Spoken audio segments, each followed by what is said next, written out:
Assalamualaikum warahmatullahi wabarakatuh. Salam dan bahagia. Perkenalkan, nama saya Ardian Pugo Setiabudi, calon guru penggerak angkatan 7 dari SMP Tafidul Quran Pangeran Diponegoro, Kota Semarang. Kali ini saya akan menampilkan video singkat tentang aksi nyata modul 1.4 tentang budaya positif. Aksi nyata modul 1.4 kali ini tentang budaya positif, yaitu yang pertama, penerapan keyakinan kelas, dan yang kedua, seminar pengimbasan budaya positif di SMP Tafidul Quran Pangeran Diponegoro, Semarang. Yang melatar belakangi kegiatan aksi nyata budaya positif ini adalah sekolah terbaik merupakan sekolah yang mampu menciptakan kenyamanan, ketenangan, dan memberikan kebebasan serta kemerdekaan belajar bagi murid sesuai dengan kodratnya. Sekolah yang mampu menangkal segala macam bentuk bullying, kekerasan, dan penindasan antar murid. Akan tetapi, masih banyak lini yang harus diperbaiki sekolah, terutama sekolah belum memberikan kebebasan yang positif. Murid masih terkekang akan aturan yang mengikat yang dibentuk oleh pendidik tanpa melibatkan murid dalam pembentukan keyakinan kelas. Dalam upaya membangun budaya positif, diperlukan suatu kolaborasi yang baik antar elemen yang ada di sekolah, dengan tujuan untuk saling memahami, mengerti, dan dijadikan suatu keyakinan kelas atau dalam suatu sekolah. Pertanyaannya adalah, bagaimana budaya positif bisa diterapkan di sekolah dalam proses pembelajaran? Bagaimana menumbuhkan kesadaran untuk menanamkan budaya positif di sekolah? Harapannya adalah budaya positif ini bisa tertanam dan mengakar di setiap warga sekolah untuk menciptakan profil pelajar Pancasila. Deskripsi aksi nyata. Aksi nyata yang saya lakukan adalah membuat keyakinan kelas yang berpihak kepada murid. Selain itu, keyakinan kelas dibuat bersama dengan murid sehingga menghasilkan keyakinan kelas yang disepakati oleh seluruh siswa yang ada di dalam kelas. Saya juga melakukan seminar pengimbasan kepada rekan guru tentang bagaimana penerapan budaya positif di sekolah. Mengingat pentingnya budaya positif di sekolah sebagai calon guru penggerak, saya berusaha untuk mengambil tindakan dan langkah yang tepat untuk melakukan perubahan yang lebih baik lagi. Tujuan aksi nyata: 1.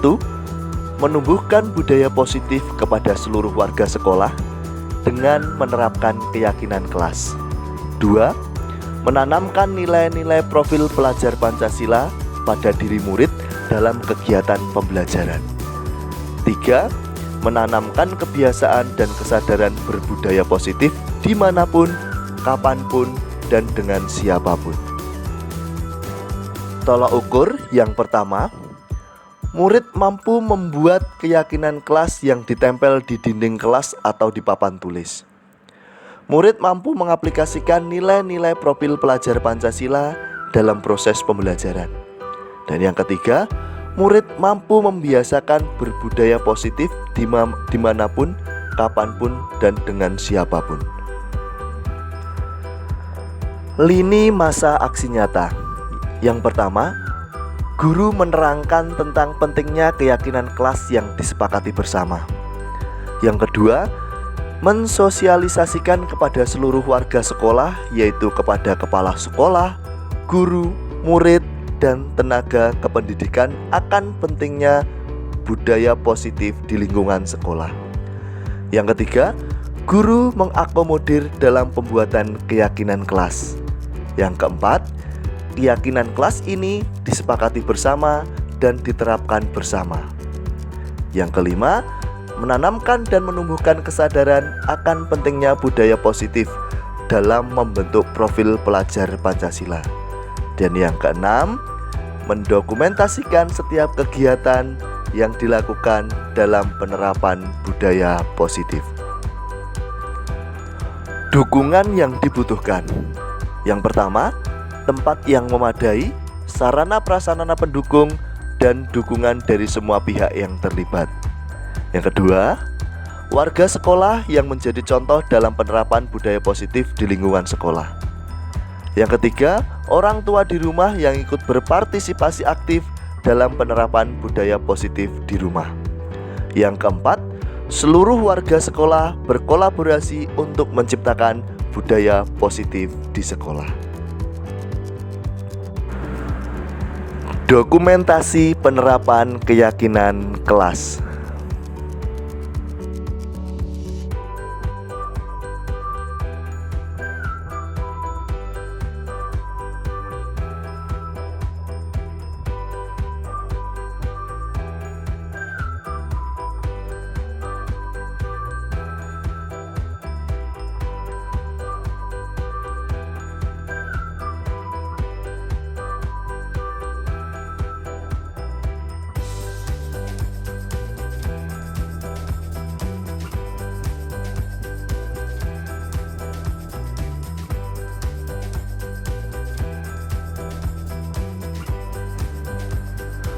Dokumentasi pengimbasan budaya positif kepada rekan sejawat.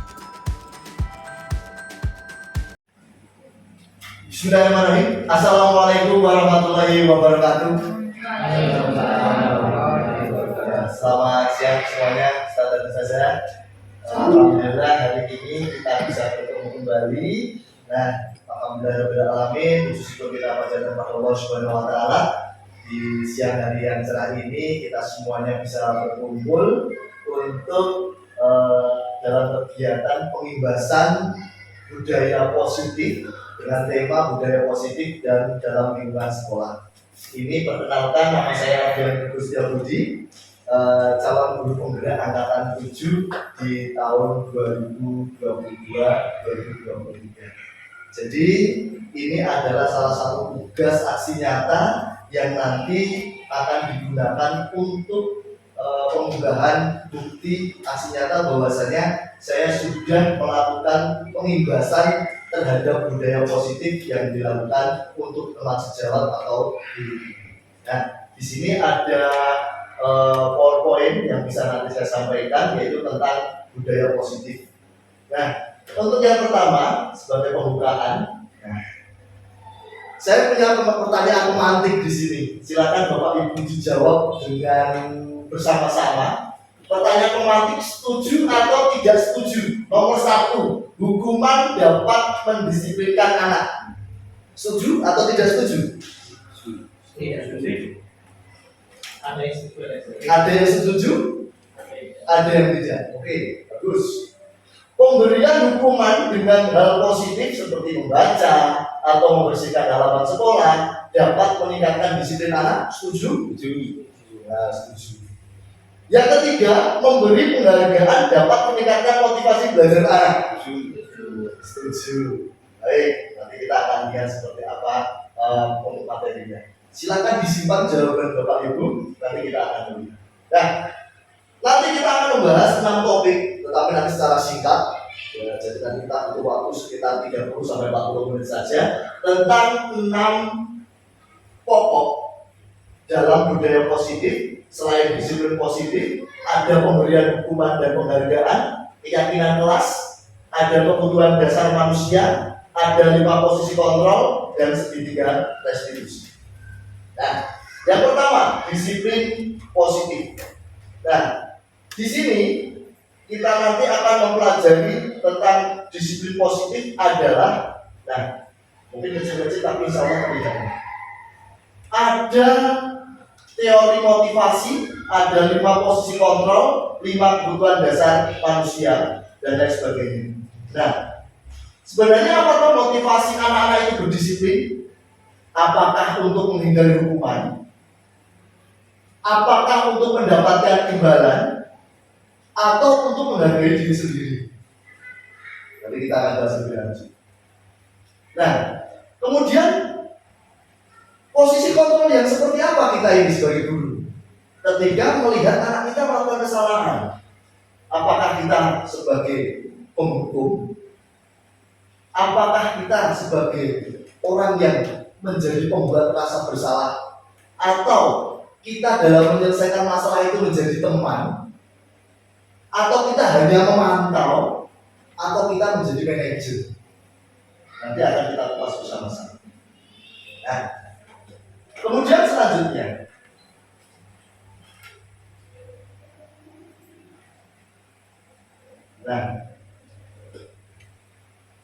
merdeka belajar. Merdeka artinya tidak hanya terlepas dari perintah, akan tetapi juga cakap membuat pemerintah diri sendiri. Jadi tidak hanya terlepas dari perintah dari guru, tetapi siswa itu juga bisa memerintah dirinya sendiri. Jadi dorongan untuk membuat rasa memerintah diri sendiri.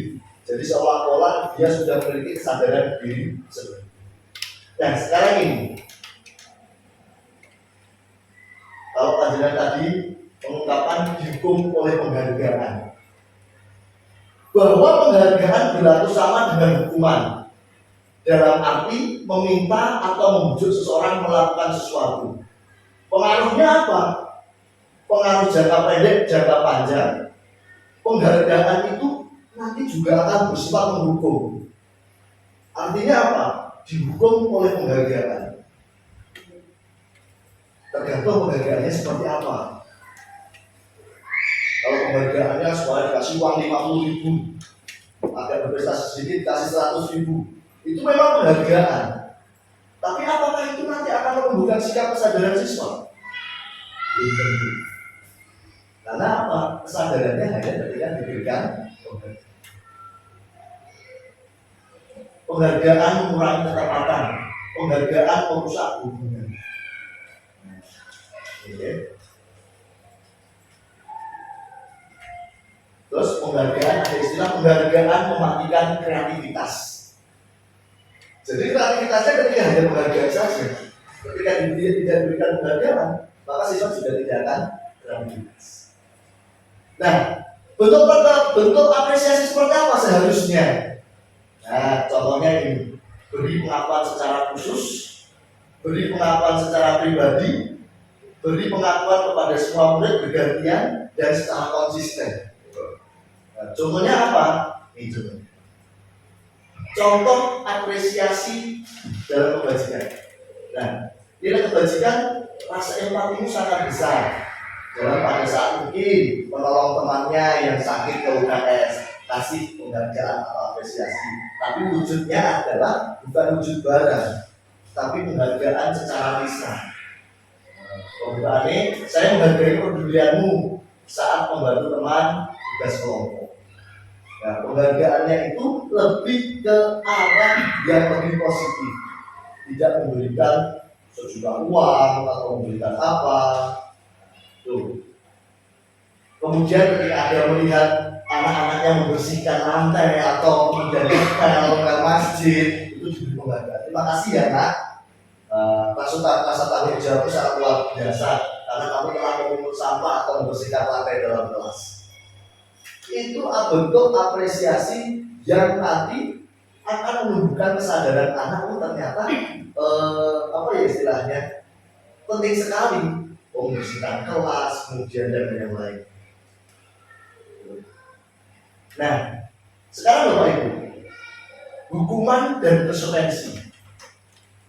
Panjenengan bisa melihat di sini. Di sini ada 7 kejadian. Mencatat 100 kali dalam buku kalimat saya tidak akan terlambat lagi karena terlambat ke sekolah. Hukuman atau konsekuensi? Monggo silakan dijawab. Hukuman atau konsekuensi?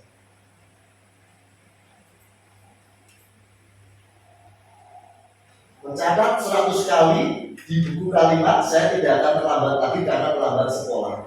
Itu salah satu bentuk hukuman atau konsekuensi?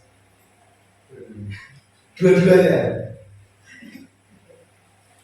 Seumpama salah satu siswa terlambat, ada guru yang menyuruh kamu harus menulis saya tidak akan terlambat lagi 100 kali sekarang. Itu bentuk hukuman atau konsekuensi? Hukuman. Oke. Lari mengiringi lapangan basket 2 kali karena terlambat duduk di sekolah. Hukuman. Murid diminta push up 15 kali karena tidak menggunakan masker ke sekolah. menggantikan kertas tugas teman yang telah dicoret-coret, konsekuensi.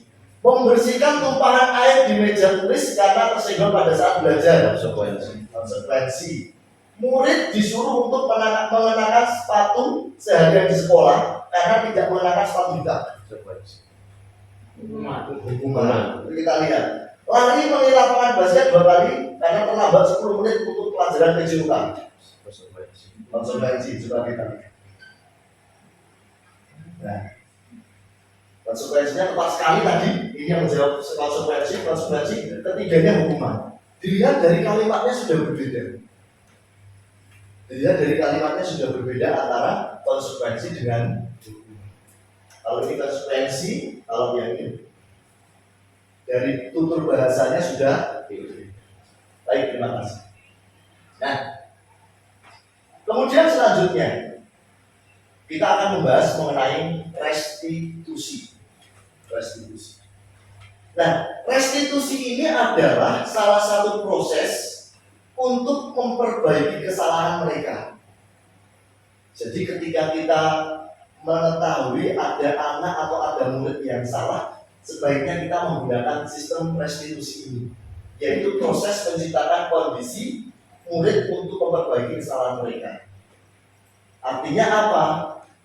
Proses kolaboratif yang mengajarkan murid untuk mencari solusi.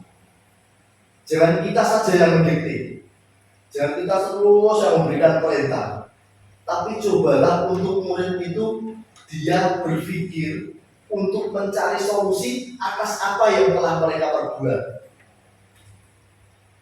Apakah benar toh yang kamu lakukan ini? Apakah yang kamu lakukan ini itu sudah melanggar aturan? Coba kita nanti bisa menanyakan seperti itu ketika melihat ada anak-anak yang melakukan mungkin kesalahan atau terlambat dan lain sebagainya. Nah,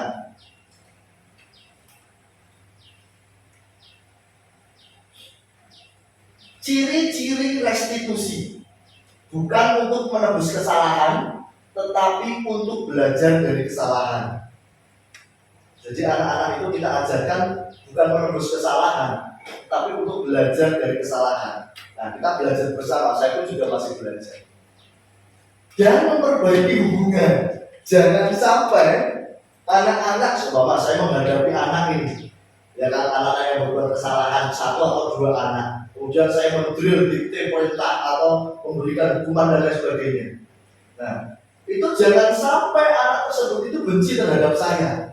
Itu yang sulit.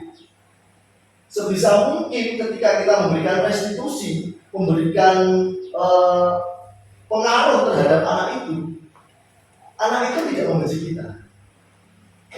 Artinya apa? Hubungan kita dengan siswa akan tetap baik-baik saja.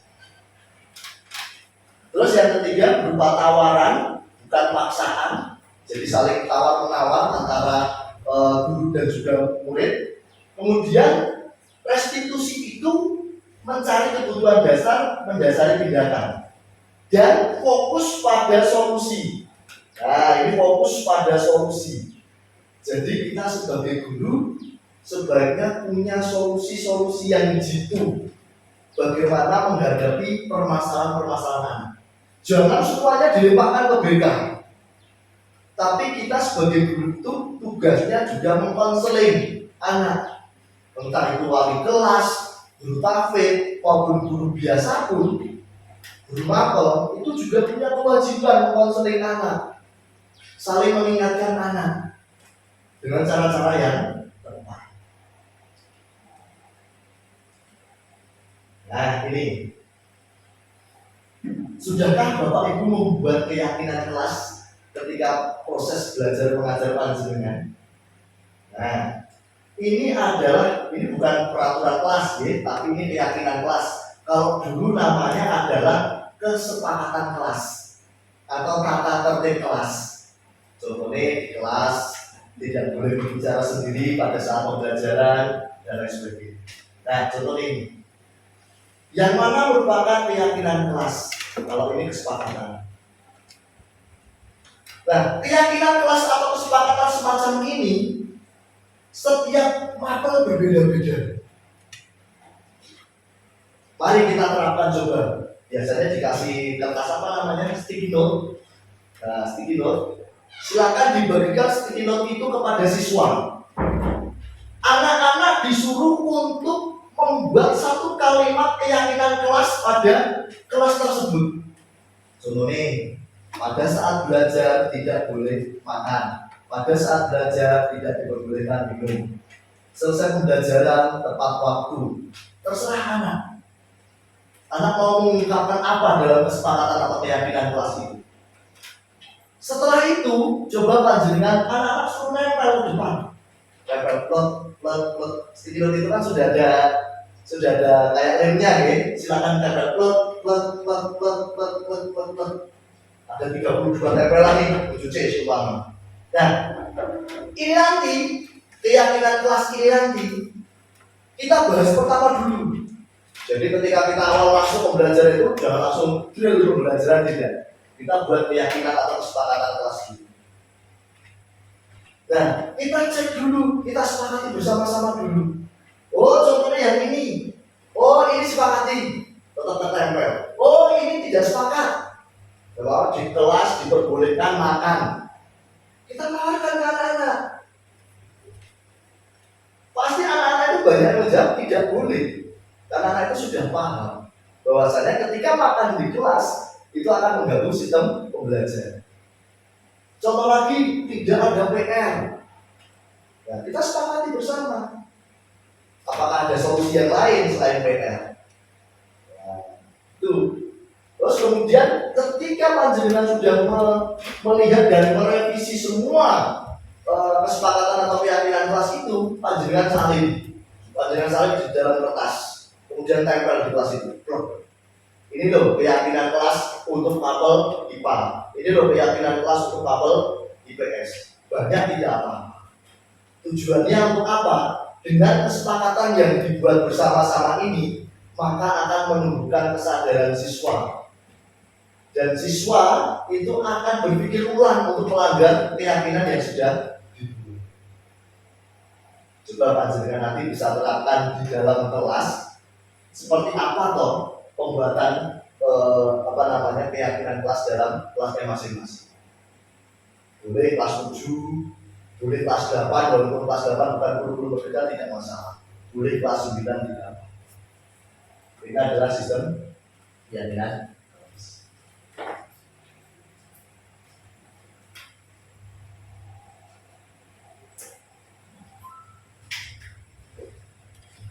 Kemudian selanjutnya, nah, 5 posisi kontrol. Nah, Bapak Ibu, coba perhatikan tulisan ini. Bagaimana kita sebagai guru dalam menyelesaikan masalah yang terjadi pada anak. Kita berada di posisi mana kira-kira? Yang sudah pernah kita lakukan.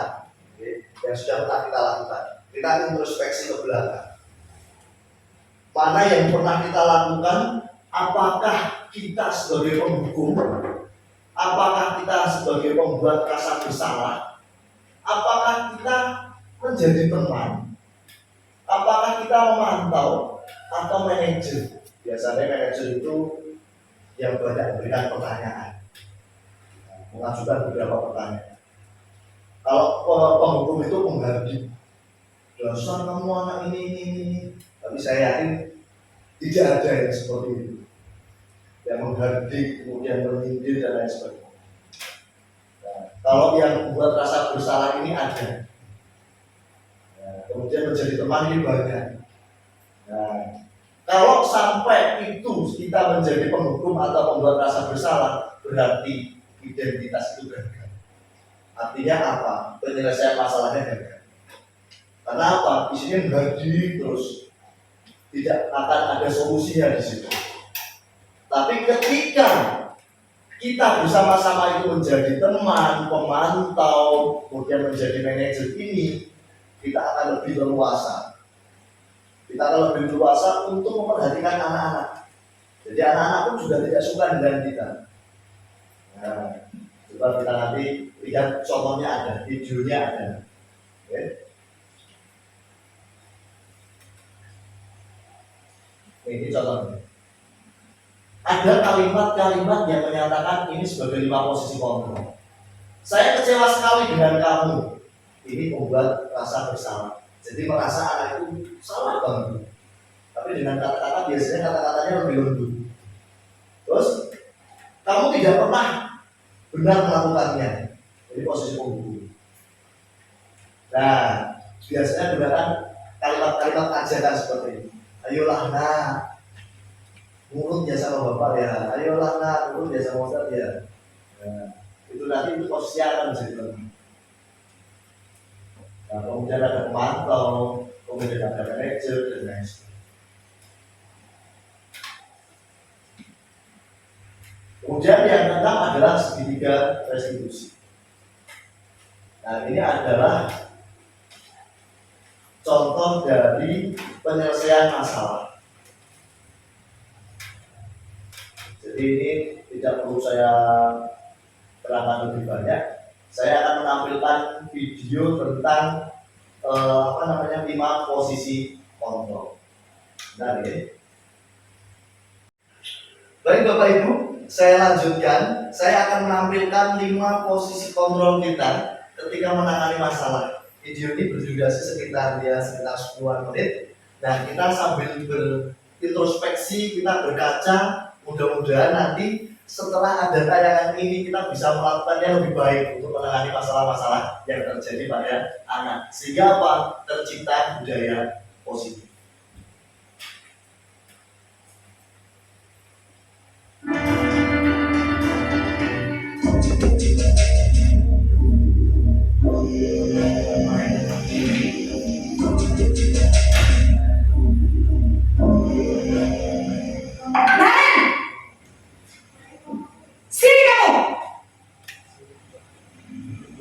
Selamat pagi, Bu.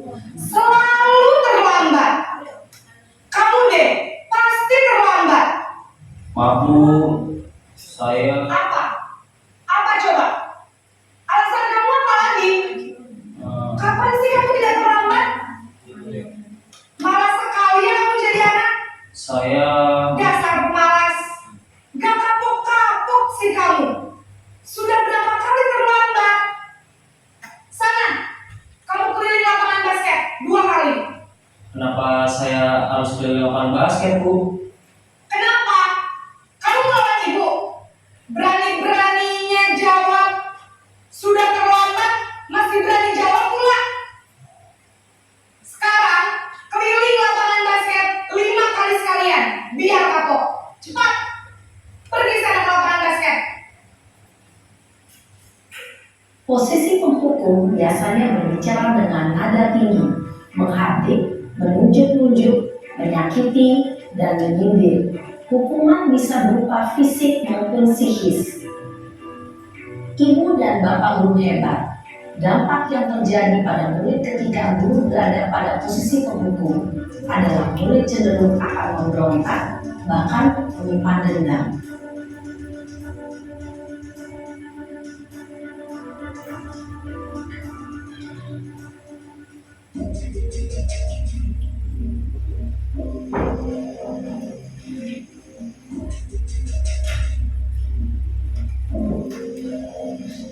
Naren,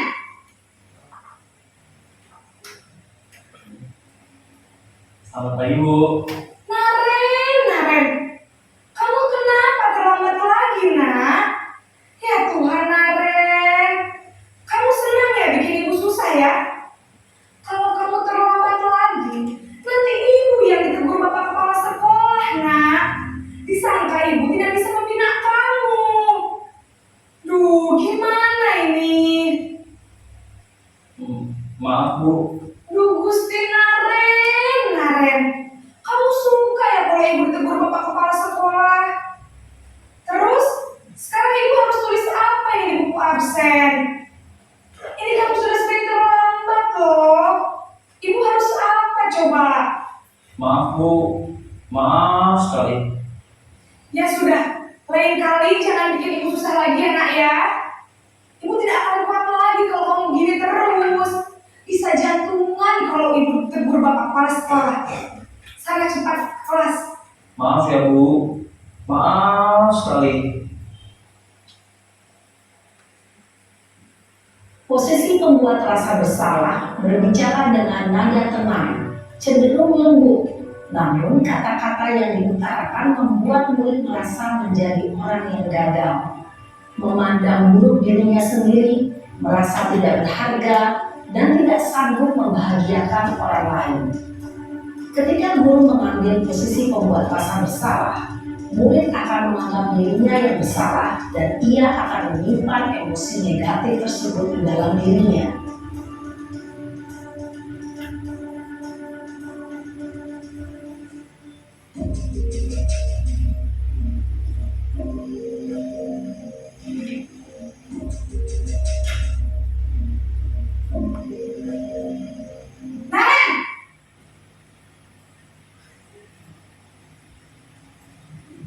Selamat pagi Bu.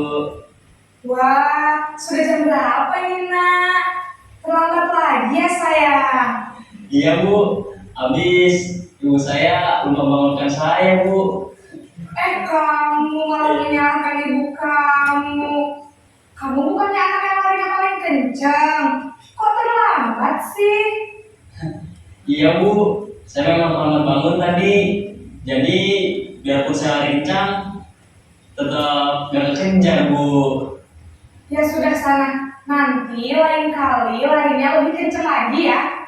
Biar gak terlambat lagi. Bikin seneng ibu. Demi ibu. Bisa kan? Bisa lah Bu. Ya sudah sana masuk kelas. Ibu beresin urusan absen kamu. Kamu ini ada-ada saja. Dalam posisi teman, guru berbicara dengan nada suara ramah, akrab, cenderung bersenda gurau untuk menjaga suasana tetap santai. Murid akan merasa senang, aman, dan akrab dengan guru. Identitas yang tercipta adalah identitas sukses atau berhasil. Namun, perlu diingat, karena ini masih dorongan eksternal, maka ada faktor ketergantungan dari murid kepada orang tertentu. Di sini, guru absennya, sehingga di lain waktu, murid bisa berperilaku baik, namun hanya kepada orang-orang tertentu saja.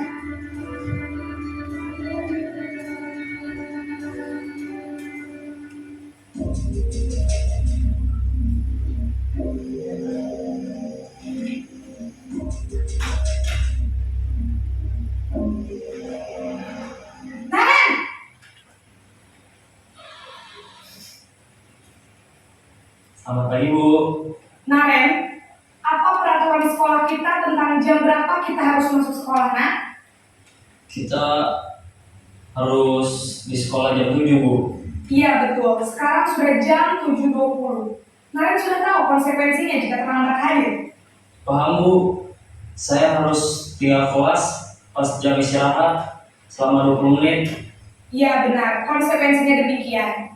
Jadi nanti jam 9.30 pas istirahat, kamu harus tinggal di kelas, kerjakan tugas tambahan untuk ketertinggalan kamu, ya? Baik Bu. Posisi pemantau mengandalkan penghitungan atau data untuk mengontrol murid. Guru mengarahkan murid berdasarkan peraturan dan konsekuensi. Seorang pemantau menunjukkan bahasa tubuh dan ekspresi wajah yang datar dan cenderung formal. Terakhir.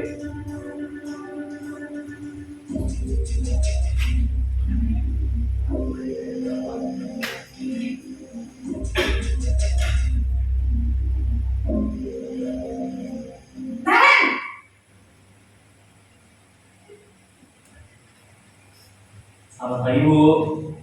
Selamat pagi Naren. Maaf Bu, saya terlambat. Iya, sekolah masuknya jam 7, sekarang sudah jam 7.20. Jadi sekarang bagaimana nih Naren? Maaf Bu, saya lupa setel alarm saya semalam. Baiklah, menurut kamu, keyakinan sekolah yang mana yang perlu kamu tingkatkan? Menghargai diri sendiri dan orang lain mungkin ya Bu. Setuju. Jadi, apakah Naren meyakini prinsip saling menghormati tersebut? Iya Bu, saya meyakininya. Apakah Naren bersedia memperbaiki masalah keterlambatan ini? Bersedia Bu. Bagaimana kamu akan perbaiki masalah keterlambatan ini? Saya akan coba untuk tidak lupa menyetel alarm saya, Bu. Baik, kalau kalian lupa menyetel alarm di rumah, ada orang yang kira-kira bisa bantu mengingatkan tidak? Ada, Bu. Kakak saya, Kak Emma. Ada lagi selain Kak Emma? Selain Kak Emma, ada ibu saya. Baik, jadi yang mengingatkan Naren adalah Kak Emma dan ibu kamu ya? Kira-kira akan mulai start alarm kapan nih Naren? Setelah pulang sekolah, akan segera saya lakukan.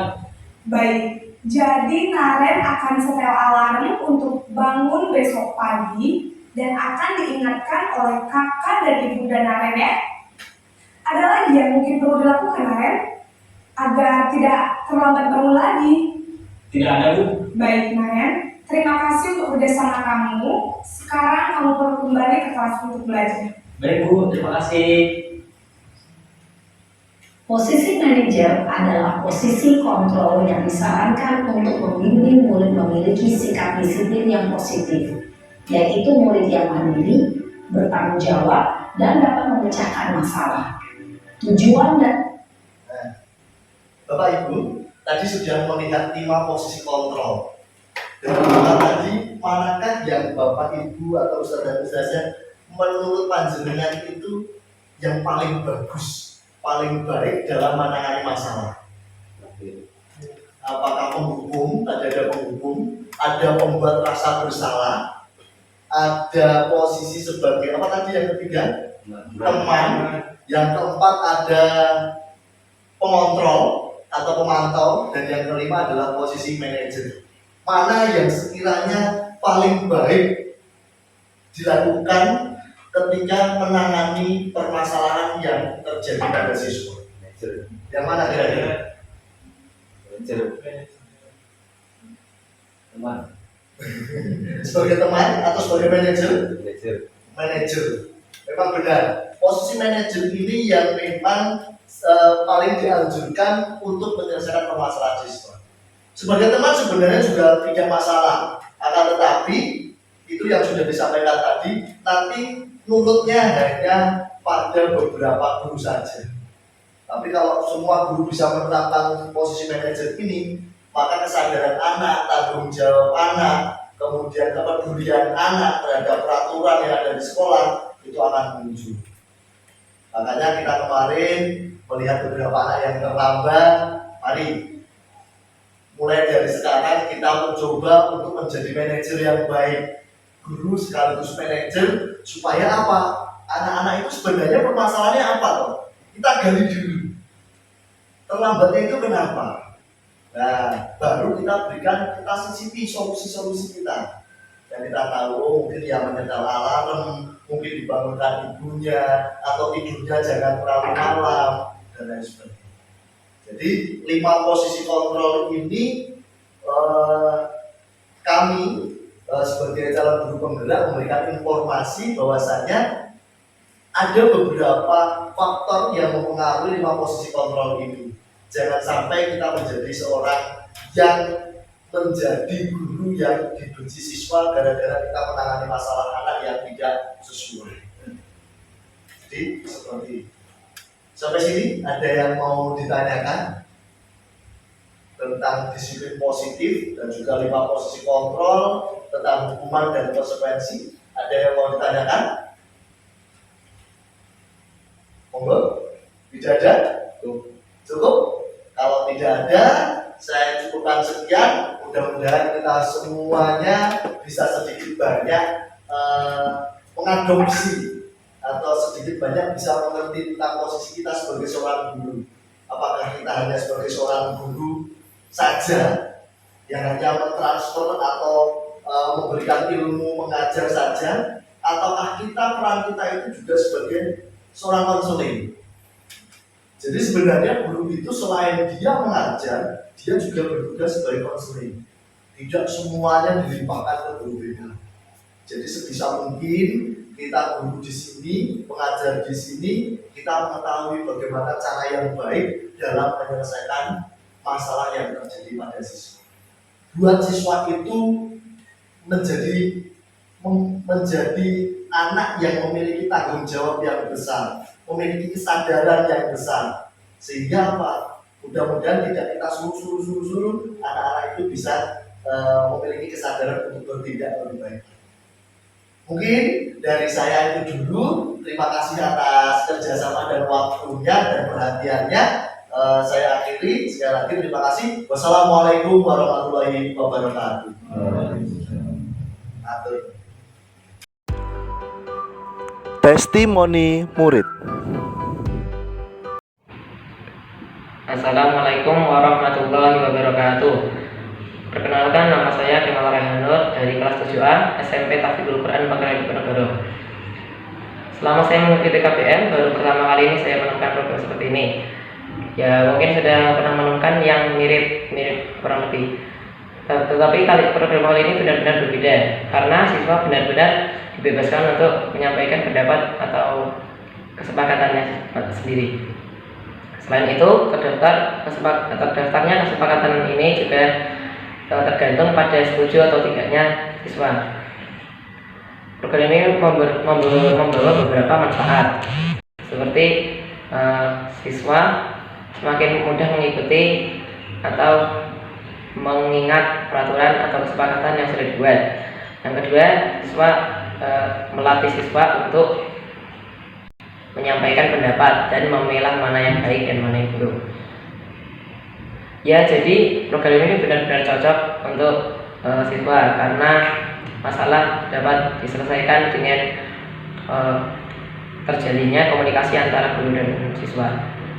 Sekian, saya pamit undur diri. Wassalamualaikum warahmatullahi wabarakatuh.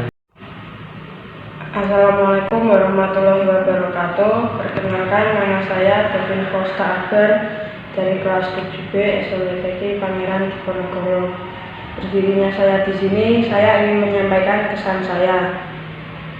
Kesan saya adalah karena siswa dibebaskan untuk membuat peraturan sendiri, tetapi harus disetujui oleh guru mapel.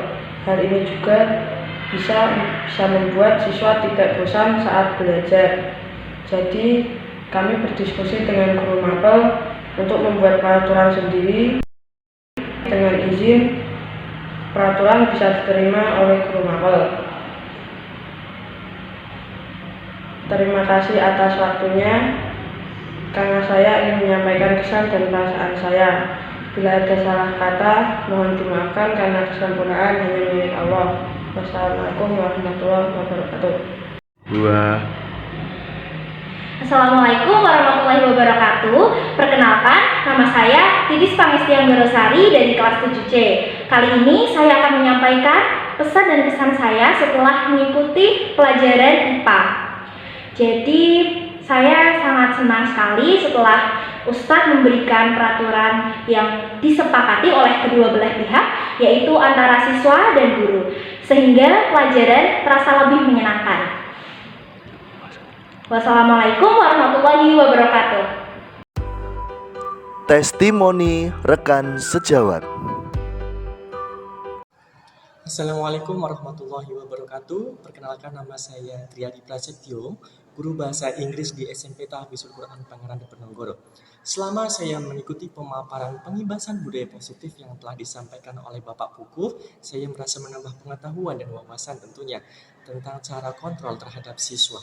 Kedepannya, saya dan rekan-rekan bisa menerapkan cara yang tepat terhadap kontrol siswa.